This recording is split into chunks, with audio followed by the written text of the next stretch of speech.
Good morning, everyone, and welcome back to Launch Site 1 in West Texas. This is New Shepard's NS-27 mission, and we're glad to be back here for a fresh attempt at this launch today. Thank you for joining us. I am Joel Eby. I'm joined today by my co-host Maggie McNeese. Maggie is a former New Shepard engineer who now works on our government policy team. Maggie, it sure is good to have you here for the flight of a brand new vehicle. Good morning, Joel. I am delighted to be here. And yeah, let's go. Any excuse to watch another New Shepard launch. I can't wait to see the new rocket fly today and looking forward to seeing all the action in Texas. Sure is good to have a New Shepard professional such as yourself along for the ride today. I'm sure you're going to be able to provide some cool commentary as we go. Now, as New Shepard 27, this flight is a certification flight of an all-new vehicle. The launch crew today is they're working on a much more flexible timeline than they might be for a normal mission. So the result is that the T-0 time can move around. So bear with us. We might see some holds today, and that's totally expected. And a quick programming note, we do wish we could share our faces today on the broadcast with you, but we're going to keep it simple. We're going to be with you here on audio the whole way. And hey, that's going to let you get eyes on the great new views of the brand new rocket as we fly. Now, we talked about this on our first attempt. Today's mission is a unique one. If you've been watching our flights recently, we have human flights on NS-25 and NS-26 earlier this year, and those marked the 7th and 8th human flights for the program. A couple of crews who dreamed of going to space their whole lives, and they realized those dreams on New Shepard. Now, the vehicle that carried those astronauts was the same rocket that we've used since our first human flight back in 2021. But today we're going to fly an all-new vehicle. That's right, Joel. It's a new dawn, it's a new day, it's a new booster, and a new crew capsule. And to top it all off, we've got that brand new livery design. So today we're trying out that new paint job on New Shepard. You can see it on the screen, and I personally think it is stunning. Yeah, we're trying out this new graphics configuration. Thanks to the whole team for bringing this one to life. The design team at Blue, along with the New Shepard team, and specifically the coatings crew. They actually flew down to Texas last week to put on final touches. Now that big ornate feather is gone and simpler graphics with dark racing striped tunnels is taking its place. One thing we hope, though, is that when the booster is reused over and over again, these cleaner, simpler graphics are going to be more easily refreshed between missions and keep that rocket looking good. So we also have some payloads on board today. Yes, we have 12 of them, in fact. Every single one, except one, are technology that we've developed actually right here in-house in Blue Origin. Yeah, we're not only building New Shepard up as a program, but many other programs as we look to the future and we build that future infrastructure that we like to talk about in space. So we're going to be putting up some technology tests into space today that'll feed into those future programs that we have in the works.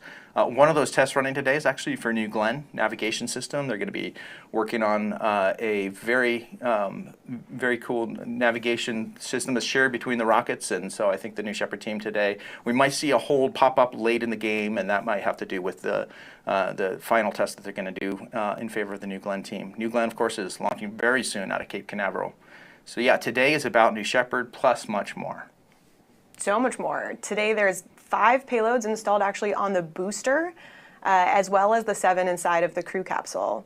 And inside of the crew capsule, we have tens of thousands of postcards that we fly. We are at T-minus 3 minutes and 20 seconds from launch. We're approaching the moment where we do the final bit checks that are going to test the actuating surfaces and then make sure that they have full free range of motion and command of those systems before we launch. So let's go to the rocket now and listen in.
welcome back. This is NS-27 mission, and we are at minute and a half to go. As you saw, the bridge for our would-be astronauts. There's no crew flying today. We've got some payloads aboard today, but that bridge is what carries our crew members into the crew capsule, and that just retracted. That shows that the auto sequence is started, and we're going to look at these final bit checks that are going to happen right now as we get ready for launch.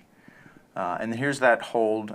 We mentioned this. This is a variable launch sequence here that's going to result in a few expected holds along the way. There's a few tests going on that the team is going to be working on here. So we will keep you posted as this hold progresses. But meanwhile, Maggie, can you tell us about some of the bit checks and the final checks that happen, and what is the team looking for? Yeah, Joel, I think when we clear this hold, we'll expect to see the wiggling of those aft fins. The aft fins, of course, at the base of the rocket are used to help steer the vehicle on ascent and descent. We'll see that engine gimbal a little bit, show off some of that control that we have with the BE-3 engine. And then we will expect to see rolling into terminal count.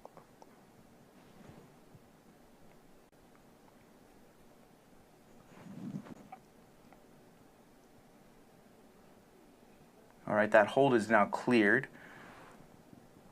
And so some of the cameras that we normally have a little bit closer up are giving us a little bit of trouble, so we're staying on this wider view. But if you look very closely, you might see some movement at the base of the rocket there. T-minus 30 seconds to go here. The panoramic view is nothing to sneeze at, Joel. No, we do love those West Texas mountains. All right, with about 15 seconds to go, let's hand it over to Mission Control.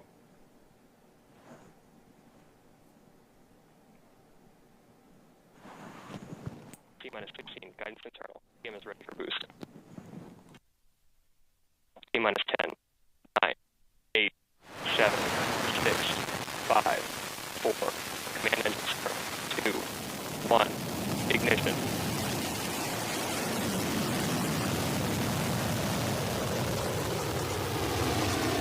All right, and New Shepard has cleared the tower and is heading to space. You see our mission countdown is a little misaligned with the actual countdown clock there, and that's okay. We are heading up to space now. New Shepard is flying through the atmosphere. BE-3 is providing 100% power level at this point.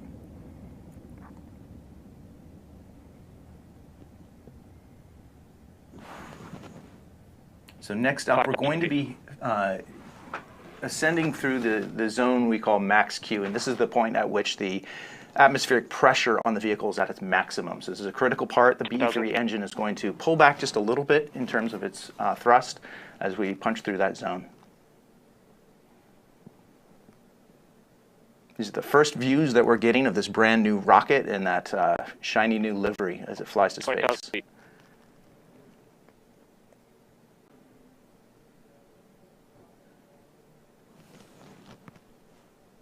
And there we go, we've passed max Q. Now BE-3 is going to punch back up to 100% power level, which is going to help the rocket move faster and faster up through the atmosphere. Right now we're at 50,000 feet and climbing, just approaching about 1,000 miles an hour. So as we keep watching the propulsion module head to space, you see those racing stripes at work. Right now, if there were to be astronauts on board, they would be experiencing about 3 Gs, so enough to know that you're really on a ride. Of course, today we only have payloads in the capsule.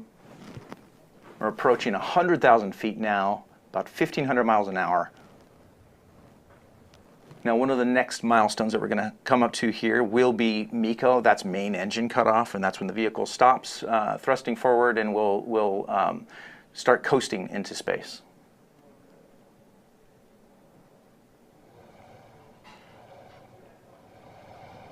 165,000 feet. We've approached 2,000 miles an hour. And that view on the left, okay, so there's MECO. We've just shut off the main engines. And now the vehicle is going to be coasting on its way, on its journey up to space.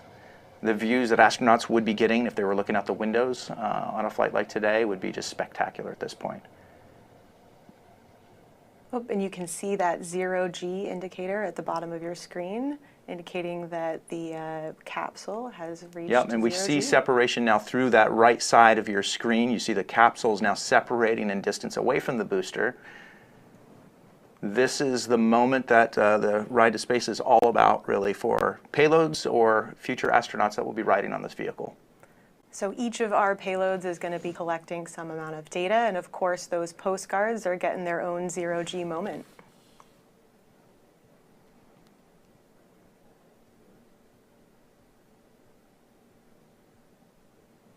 About 3.5 minutes into the flight, we are approaching the Kármán line at this point. New Shepard is, you can see the velocity, the miles per hour is decreasing now on the left side as we approach the apogee moment.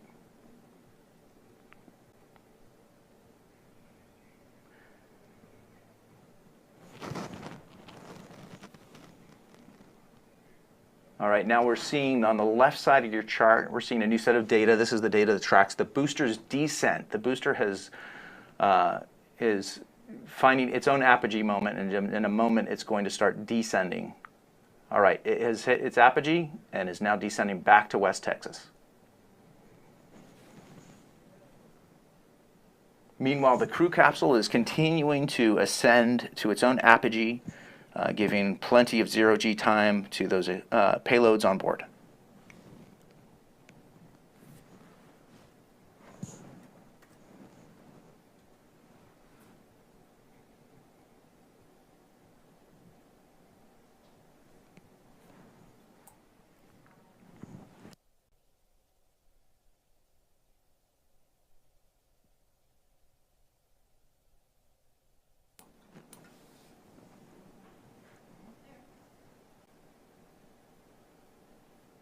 All right, the booster is now at below 300,000 feet and descending. You can see it's picking up speed as it falls. Now, the booster's shape is designed to be more aerodynamic, so between the two vehicles, the booster is going to win the race back to the ground, back to West Texas. So the booster will land about 2 miles north of where it launched off the launch pad. And we're going to see it aiming its way back there. What we're anticipating next is the deployment of some of our wedge fins. You'll see that on the forward. We'll see the telemetry on the left there highlight that that's happening. So we're looking for deployment of our control surfaces as we continue our descent. So far, we're looking at a nominal flight. This is the NS-27 mission, the first flight of an all-new vehicle, an all-new booster, all-new crew capsule for our fleet. And there we have it. The wedge fins have deployed, and so as the booster makes its way back down to launch site 1, it'll be helping maintain stability on its descent using those fins and the general aerodynamic shape of our rocket. We're at max re-entry velocity at this point, just under Mach 4, and those wedge fins, as you've noted, are going to start decreasing the speed of the vehicle as the vehicle is encountering more and more atmosphere on its way back to West Texas. It looks like a nice and smooth descent. That's a great shot right there from our long-range camera back in the ground. The wedge fins, steering fins, the ring fins, they're all working together to guide that booster home. Next up, we're going to see the drag brakes inside the ring fin. They're going to deploy, and that's going to dramatically cut that speed of the booster back down. Should be about by half, and we'll see that here. There we go. There's those drag brakes. They're going to increase the surface area, and that speed of that booster is dropping rapidly, as expected. There's the sonic boom that we hear on descent. And there we have engine relight.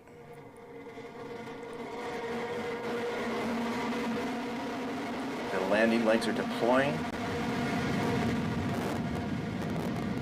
That New Shepard hover.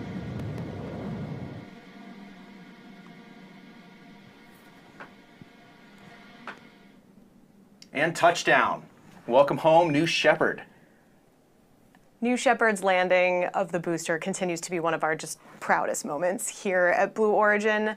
It's really symbolic of just the incredible engineering that is going into building, designing, and operating this rocket so that we can bring it safely home from space. It never gets old. I swear, every time I see that booster landing, it gives my heart a boost.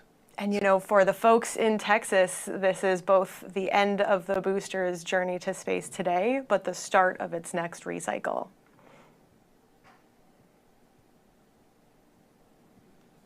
Let's wait now as the team reacquires the view of our crew capsule.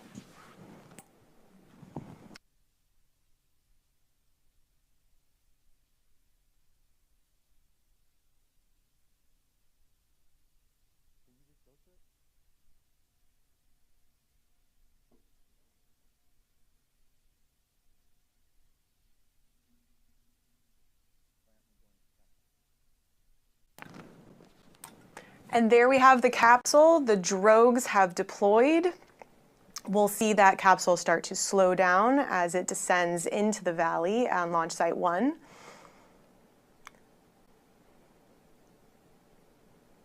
It looks like the main chutes are out, so we are zoomed in here on the capsule, but if we were to zoom out, you'd see those 3 beautiful red and blue main parachutes. Yeah, there they are right there. Beautiful. So those parachutes are essential in providing that gentle touchdown for the capsule, both for our payloads today and future astronauts. In addition to the parachutes, New Shepard features a retro thrust system that's on the base of the capsule. So to make the final touchdown even smoother, you'll see that burst of air. If you've ever seen a New Shepard launch, it's a very characteristic moment. And now we are getting a little bit of a choppy feed on the video, but the telemetry is coming through here, so you can see that the capsule is descending. There's the mountain range behind the capsule. 16, 17 miles an hour is the totally nominal descent at this point for the mission. But those retro thrusters should take that down to just a few miles an hour, a very easy descent.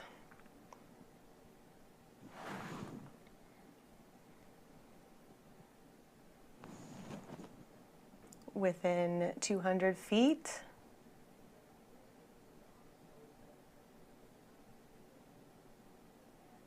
And touchdown. You see that plume of dust in the desert that is caused by that last puff of air that comes out of the capsule at the very last second. Wow. Welcome home, New Shepard. This was a great mission, great day watching this new vehicle fly to space and back. This moment, of course, culminates every mission when the crew capsule touches down. This is normally when we're welcoming home our astronauts that are going to be on board, and hopefully very soon we'll see astronauts on board this vehicle. I want to say welcome to the fleet for this brand new vehicle.